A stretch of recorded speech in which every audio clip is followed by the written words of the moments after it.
नमस्कार विद्यार्थी मित्रांनो, स्वागत आहे तुमचे आपल्या यूट्यूब चॅनलवर, ज्याचे नाव आहे GK स्पर्धा परीक्षा मराठी।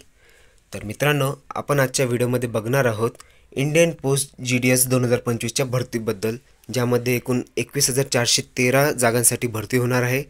आपण आपल्या आजच्या व्हिडिओमध्ये बघणार आहोत या भरती प्रक्रियेची सर्व माहिती, जसं की याची शैक्षणिक पात्रता काय असणार आहे, वयोमर्यादा काय असणार आहे, अर्जाची फीस, अर्जाची मुदत काय असणार आहे इत्यादी गोष्टी।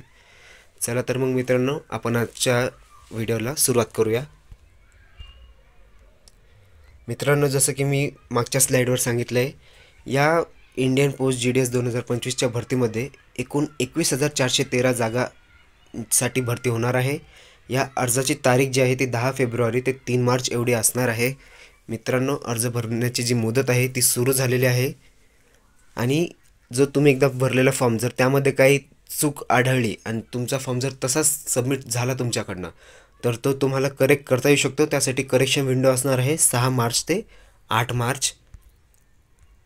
यामध्ये जसं की मी सांगितलं 21,413 पदांसाठी भरती होणार आहे। तर यामध्ये एकूण 2 पोस्ट असणार आहे। एक पहिलं म्हणजे BPM म्हणजेच ब्रांच पोस्ट मास्टर, आणि दुसरं म्हणजे ABPM म्हणजेच डाकसेवक।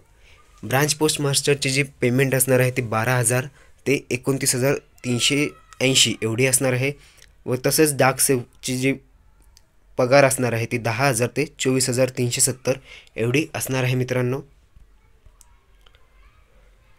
या भरती प्रक्रियेसाठी कोण कोण अप्लाय करू शकतं, तर ज्यांची वयोमर्यादा जी 18 वर्ष ते 40 वर्ष एवढी असणार आहे तेच या भरतीसाठी अप्लाय करू शकतात।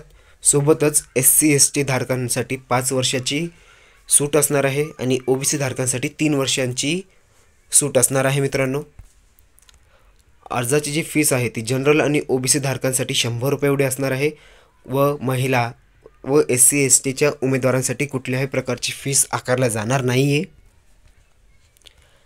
आता सर्वात महत्त्वाचं म्हणजे शैक्षणिक पात्रता। तर यामध्ये मित्रांनो, कुठलेही 10वी पास धारक जे उमेदवार असतील ते अप्लाय करू शकतात। फक्त अट एवढी आहे की त्यांचं 10वीला असताना गणित आणि इंग्रजी हे विषय असणे आवश्यक आहे, आणि सोबतच स्थानिक भाषेचे ज्ञान असणे अत्यावश्यक आहे। म्हणजे मित्रांनो, आता तुम्ही फॉर्म कुठे भरताय, आता जसं की ही पूर्ण भारतभर होणारी भरती प्रक्रिया आहे, तर तुम्ही महाराष्ट्रातनं फॉर्म भरत असाल तर तुम्हाला मराठी भाषेचे ज्ञान असणे आवश्यक आहे। जर तुम्ही कुठल्या हिंदी राज्यात फॉर्म भरत असाल, जसं की उत्तर प्रदेश, मध्य प्रदेश, तर तुम्हाला हिंदी भाषेचे ज्ञान असणे आवश्यक आहे। तर मित्रांनो, ही सर्व माहिती आपण आता बघितली इंडियन पोस्ट GDS भरती 2025 बद्दल। मी या भरती प्रक्रियेची जी ऑफिशियल PDF आहे ती आपल्या डिस्क्रिप्शन बॉक्समध्ये देत आहे, तुम्ही तेथून जाऊन सविस्तरपणे वाचू शकता, व लवकरात लवकर हा फॉर्म फिलअप करा, कारण की यामध्ये कुठल्याही प्रकारची परीक्षा होणार नाही आहे। मित्रांनो, ही केवळ आणि केवळ तुमच्या 10वीच्या गुणांद्वारे मेरिट लिस्ट लागून तुम्हाला सरकारी जॉब लागू शकतो। मित्रांनो, त्यामुळं लवकरात लवकर हा फॉर्म फिलअप करा। चला तर मग आजच्या व्हिडिओमध्ये एवढंच। तुर्तासाठी धन्यवाद।